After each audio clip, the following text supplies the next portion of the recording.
आज की कहानी है राज शिकारी और हिरन के बारे में। उदयपुर राज्य की महारानी को एक बार हिरन की मांस खाने का बहुत मन हुआ। इसीलिए राजा ने जरूरी तौर पर राज शिकारी को राज दरबार में बुलाया और राजा ने राज शिकारी को आदेश दिया कि वो जंगल में जाके सबसे तंदुरुस्त हिरन का शिकार करके उसका मांस महारानी को पेश करे, क्योंकि महारानी को हिरन की मांस खाने का बहुत चाव है और महारानी ने सुनी थी कि हिरन की मांस सबसे ज़्यादा स्वादिष्ट होता है। इसीलिए वो मांस खा के महारानी अपना शौक पूरा करेगी। और इसी आदेश पे राज शिकारी हिरन की खोज में निकल गया जंगल में, और वो जंगल में जाके तंदुरुस्त हिरन की खोज में सारा दिन जंगल में इधर उधर भटकता रहा, लेकिन उसे अपना मनपसंद हिरन नहीं मिला। फिर राज शिकारी जंगल की गहराई में चले गए हिरन की खोज में, और चलते चलते उसे एक हिरन दिखाई दी। वो हिरन को देखते ही राज शिकारी ने उसको शिकार करने का मन बना लिया और अपना तीर और धनुष निकाल के उस हिरन की तरफ निशाना साधा। उस हिरन को राज शिकारी के भनक लग गया था और उसने जान बचाते हुए भागने लगा। तभी राज शिकारी ने पीछे से आवाज दिया कि तुम रुक जाओ, मैं तुम्हारा वध करके रहूंगा। मैं राज शिकारी हूँ, भाग के तुम ऐसे बच नहीं सकते। तुम जंगल के किसी भी कोने में जाके छुप लो, मैं तुम्हारा वध करके ही रहूँगा। तभी हिरन ने रोते हुए राज शिकारी को बोला कि आप मुझे थोड़ी देर के लिए मोहलत दे दीजिए, क्योंकि मैं अपनी पत्नी और दोनों बेटों अंतिम बार के लिए मिलना चाहता हूँ, और मिल के ही मैं आपके पास चला आऊँगा आपका शिकार बनने के लिए। तभी राज शिकारी को हिरन की बात पर बहुत दया आया और राज शिकारी ने फिर भी बोला कि मैं तुम्हारा इंतज़ार करता रहूँगा, और अगर तुम जंगल में भाग गए तो मैं तुम्हारा वध करके ही रहूँगा। तभी हिरन ने बोला, नहीं नहीं, मैं आपको वचन देता हूँ, मैं अपनी पत्नी और बच्चों के पास जाके उनसे मिलके आपके पास ही लौट आऊँगा।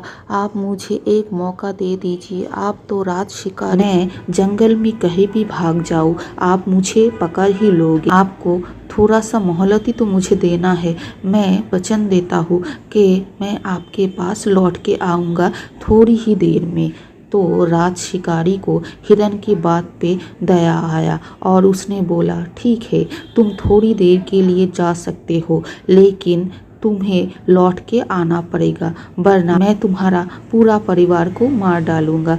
तभी हिरन ने बोला, नहीं, मेरा वचन है, मैं आऊँगा आप मेरे लिए थोड़ी देर तक इंतज़ार कीजिए। तभी राज शिकारी ने बोला, ठीक है, मैं यहीं पर तुम्हारा इंतज़ार करता हूँ, और हिरन जंगल में चला गया। शिकारी पेड़ के नीचे बैठ के हिरन का इंतज़ार करने लगा, और थोड़ी देर बाद हिरन और उसकी पत्नी और दोनों बेटे एक साथ राज शिकारी के पास आ गया। तब राज शिकारी ने सबको देख के बोला, ये क्या है, मैंने तो सिर्फ तुम्हें बुलाया था।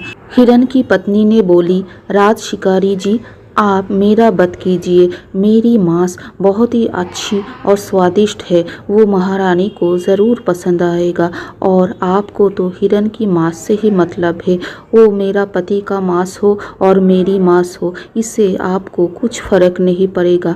आप मेरी पति को बच्चों को छोड़ दीजिए। ये बात सुन के राज शिकारी ने बोला, नहीं, मैं आपको नहीं मारूंगा, आपके पति मेरे शिकार है। तभी हिरन के एक बेटे ने बोला, नहीं नहीं राज शिकारी जी, आप मुझे वध कीजिए, मेरे माँ बाप और मेरे भाई को छोड़ दीजिए, मेरा मांस बहुत अच्छा है और बहुत स्वादिष्ट लगेगा महारानी को। फिर हिरन के और एक बेटे ने बोला, नहीं राज शिकारी जी, आप मेरा वध कीजिए, मेरा मांस सबसे अच्छा है, सबसे ज़्यादा स्वादिष्ट।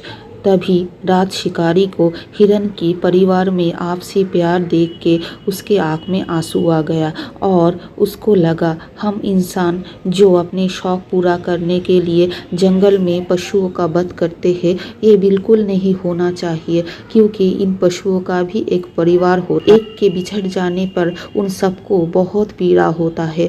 तभी राज शिकारी ने हिरन के परिवार को बोला, आप लोग शांत हो जाइए, मैं आप लोगों में से किसी का भी वध नहीं करूंगा और तीर धनुष को हमेशा के लिए छोड़ने का पन ले रहा हूँ। मतलब मैं आज से किसी भी जानवर का शिकार नहीं करूंगा। और ये बात बोल के हिरन के परिवार को विदा दे के वो अपने राजप्रासाद में चले गए और राजा को जाके सारी कहानी बोला जो उसके साथ हुआ है जंगल में। शिकारी के सारे बात सुन के महाराज में भी हिरन के परिवार के लिए दया आया और उसने निर्णय लिया कि आज से इस राज्य में कोई भी जंगली पशु पक्षी का शिकार नहीं करेगा और यही राज आदेश है, और जो भी इस बात का उल्लंघन करेगा उसको राजदंड भुगतना पड़ेगा। और राज शिकारी को पुरस्कृत करते हुए महारानी को भी समझाया और पूरी बात सुन के महारानी ने भी अपनी हिरन की मांस खाने का जिद छोड़ दिया और राज शिकारी को महाराज ने जंगल में तैनात किया कि कोई भी शिकार ना कर पाए, ये नज़र रखने के लिए अब के बाद।